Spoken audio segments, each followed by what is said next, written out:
All right, guys, what's up? Welcome back to the Dog Whisperer podcast. I am honored to be sitting in front of today one of the shiftiest guards walking the streets of Alabama. Mr. Tyler Mallory is with me today from Greenville. You need to get that?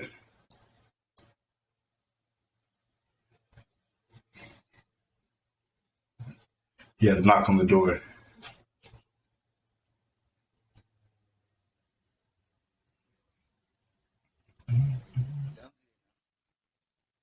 All right. We'll keep it rolling. It's real. It's what it is. All right, how you doing, Tyler? I'm doing good. How about you? Doing pretty good. Brought you on. I like to talk to athletes that are, getting ready for their next chapter. Kind of just about your process. How you got to where you are now. The ups and the downs. Where you look to go from here. Things like that. Really just so people can hear, your story, and guys who maybe your size that are playing ball can kind of relate to you and kind of take motivation and kind of guidance from you a little bit.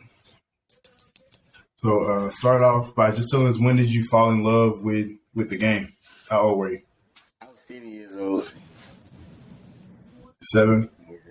You're playing Little League? Yes, I was playing a rec league. We have a rec league every year.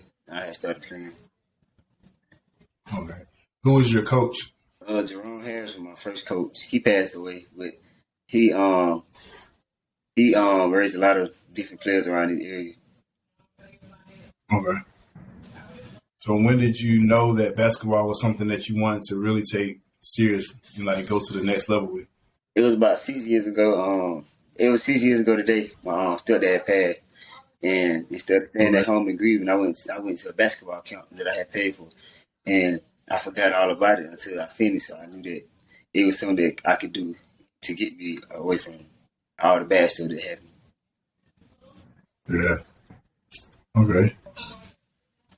That's big. That's definitely, brings passion to the game, and that gives you a reason, to step on the court, and watching you play, I got to, experience it firsthand, just watching your shiftiness. But that explains kind of your approach to the game, how you approach every single play, the hustle you have, those 50-50 balls and, getting to the lane and creating for your team. It really kind of explains in more detail kind of where your mind is at, where it's been. So I like that, you're able to draw, passion from pain. That's progress for you. So did you play more than one sport growing up, or was it just basketball? I tried football. I tried it twice. Oh. I ain't like it. Cause I ain't gonna say I don't like contact, but football, I feel like it just wasn't for me. Then I played baseball for a few years when I was younger, but I stopped. I just started liking basketball. Okay. I mean, cause you just contact in basketball. It's a different kind of contact. Different kind. Football. Yeah, football is something else, man. So what would you consider your greatest strength when it comes to your game? I say attacking the basket and getting to the floater. Okay. So do you work on that a lot? Is that something that you really dive into in practice, like working on attacking and working on that floater to be able to perfect that? Yes, sir. I work on it a lot because I know I'm small. I ain't gonna be able to go up and dunk on nobody most of the time.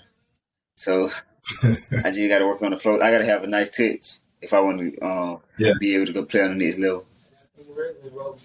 For sure. So how often do you work on your shot? Do you do a lot of shot work? Yes, I work on it a lot. I even it out most of the time. Okay. So walk me through, what's your typical mindset, when you're approaching the game? Because, going into your senior year even, you were a 1,000-point scorer in one season. So how do you, what's your mindset going into that senior year? What were you thinking? You know what I'm saying? I ain't make All-State last year, and I ain't getting no offers in there. So I wanted to go in with a chip on my shoulder, and I knew I had to lead my team. And that's Yeah. what I did. They believed in me, put in the work for it. Yeah. I mean, 1,000 points, man. Like that's crazy. Like one season, you put up a lot of numbers, but in addition to those points, I think what stands out to me is that in most of the games that you had, 40-point games and 50-point games, I also see double digits in assists. And then on down the stat line, I also see some steals, I see rebounds. So it lets me know that even though you're scoring these points, you're everywhere on the court. You're not just waiting for the offensive possession. So your team believing in you, but taking that leadership role and knowing you had to score and knowing you wanted to score. Like, was there any time that you felt a lot of pressure, or was it pretty comfortable for you been in that moment? It was times I felt pressure, but I didn't let it get I didn't think about it. I just went out. I was like my family and my team, my coach, they was always like, don't try to live up to the hype. Just go out there and play your game. And every time I step on the court, I Yeah, pray to God because I know that's what I'm doing it for. I ain't trying to impress nobody else, so it wasn't really no yeah. pressure. I was calm. I like that. And speaking of, doing for God, that's actually the quote that's in your bio. I read your bio some time ago. It says, "Work as we're doing it for the Lord and not for people." Is that do you go to that verse a lot? Like, does that go through your head as far as when you get ready to play? Yes, sir. It's been like that since my freshman year. That's when I seen it and I stuck with it. Okay, that's major. And then the second part of that, he says, "Seek and destroy." So what is like? How does that go into your game? Like, what are you seek and you destroy? Like, are you looking at your defender and you want to, destroy that defender, or is it just the whole concept of that game that you're The whole concept of the game. Um, Nobody ain't gonna. I feel like nobody ain't gonna spell me when I come on the court, so I should spell them. in? Yeah. Okay. So, were there any moments? When did your recruitment start? Actually, so when did you get your first offer? I know you didn't have any last It was the summer of last year. year. Okay. Yes, sir. So going for a while without having those offers, was there any times that you started kind of doubting whether or not you would go to the next level, or was there always in your mind, I just have to keep working and it's going to happen? Yes, I was always saying, "Don't keep working. You knew it was gonna happen." I knew I didn't know when it was gonna happen. I just knew that I just prayed about it. And I knew God had a plan. I always think that God got a plan for me. I don't know what it is yet, Yeah, so I just got to keep working. That's all I can do. Just keep working, and when my chance come, I just got to be ready. yeah. So what made Reed State the place for you? Say it again. What made Reed State, the place that you decided on? Like, what made that feel like home for you?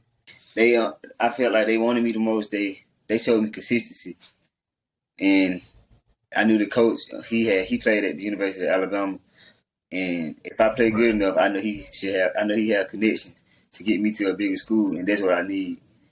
And I need somebody that been playing and know the game real good. And I think that was the perfect fit. Okay. That's exciting. So what is your goal? You said going to a bigger school. What else are you looking at as far as when you're going into Reed? Like, what's your goals for your first season there? Uh, I've been working on trying to find some different goals to accomplish. Because in high school, people I look like I had a good career, but I know half of the goals that I put myself to have, I didn't get them. So I'm gonna make some more goals. I'm working on them now, and I want to accomplish them goals because you might do something good, but if you don't accomplish your goals, you ain't good enough yet. So that's how I look at it. I like that. When you get those goals, you let me know. Yeah, Like, write me and let me know what the goals are. I definitely want to know. 'Cause I definitely want to follow, your career. I followed you for a while.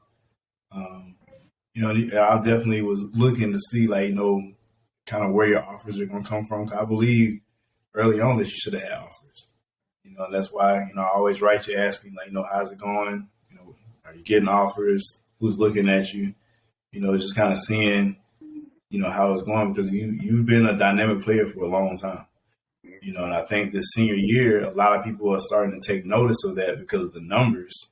But outside of the numbers, you've always had a kind of grit to you. And I think being a smaller guard, you kind of approach the game with like a "you're not going to bully me" type of mindset, and so you really go after it. Um, so it's fun to watch you for sure. I definitely want to keep watching you, into your freshman year for sure. So if you could choose like one skill to improve on, what would that skill be? I say dribbling. I say dribbling because I know in college you ain't gotta have crazy hands, but you gotta be able to handle the ball with somebody being physical. Which I know college would be more physical, so I gotta be able to handle the Yeah. ball and be strong and be able to take the bump. Have you been in the weight room? Yes, I work out 4 times a week. Yeah. So what would you say has been your biggest challenge over your high school career over the last 4 years? What has been your biggest challenge? I say my sophomore year I was starting. The coach he told me he wanted me to come off the bench. It wasn't that I was playing bad. He just I guess he seen something different. At first I felt disrespected, but I thought about it. He wanted what's best for me, and I know that if I'm being a team player, then the team will respect me more. If they see that I can come off the bench, that'll influence somebody else to take on a different role. So I think that was the biggest challenge.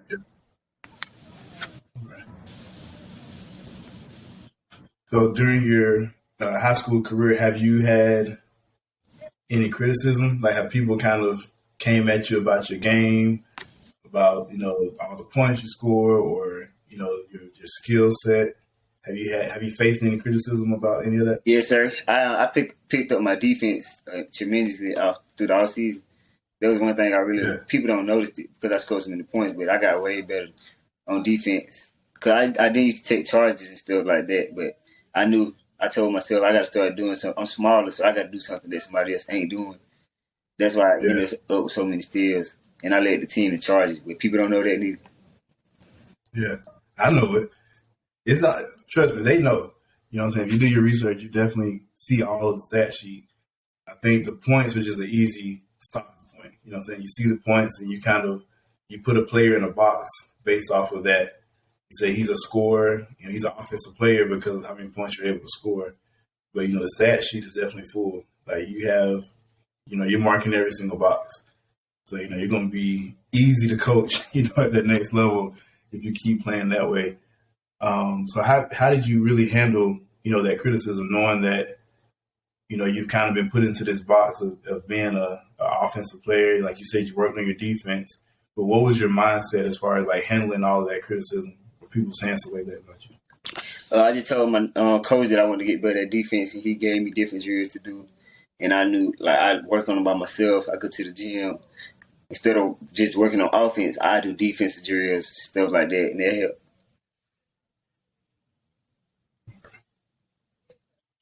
So do you have any personal values, that you have that you bring to the game with you? Yes, sir. I work hard. I'm gonna put in extra work anytime I can, and I think I've been like that since I had got. It was I'm gonna tell you the truth. I didn't work out before my 8th grade summer. I had got hurt Yeah. when I came up to play JV my 8th grade year. So after that, I knew I had to work because I wasn't good enough. And then since then, I never stopped. And I seen the fruit when I planted the fruit. I seen it grow ever since then. So Tyler, what advice would you give the kids that are coming up, behind you? The smaller, kids that are like like you said, you have to put in a little bit extra work because you are a little bit undersized, so you have to, kind of approach the game a little differently. So, what would you tell, those kids, that haven't been, seeing recruitment yet? They're going into maybe their juniors, maybe going to their senior year next year. What would you tell them for advice as far as dealing with, recruitment and the work effort, all that kind of stuff? I say don't let it determine your game. Just go out there, play to have fun. Don't let it pressure you. The coaches watching, they might not text you or call you right away, but they'll be watching if you're good enough. and just work hard regardless, playing good or bad, because anything can happen. If your chance comes and you ain't been working, then you just wasted your time. Yeah. So are you gonna play AAU for the rest of the summer? You still playing, or you I'm gonna play. I'm stop? gonna play some. I think I'm gonna quit after I sign. I'm gonna sign like 2 or 3 weeks from now. So I think I'm gonna quit. Then All I'm right. just focused on getting ready for college. Gotcha. Gotcha. Well, I definitely appreciate you, man. I appreciate what you bring to the game. You know, you're fun to watch. Wasn't that fun having to be on the sideline? I didn't have that much of a team with me having to step on the sideline watching you play a couple weeks ago. But it is fun to watch you, though. You know, you definitely bring a lot of energy to the game. So definitely keep working hard. You know, keep being, the humble kid that you are. You know, everything about you, your social media presence, everything kind of makes it easy, to see you going to that next level. So you will go far. I hope hope you believe that. I hope you keep that confidence. Just keep working. Yes, sir. Thank you. Yes, sir. I appreciate you coming on. I'll be looking out for you. All right.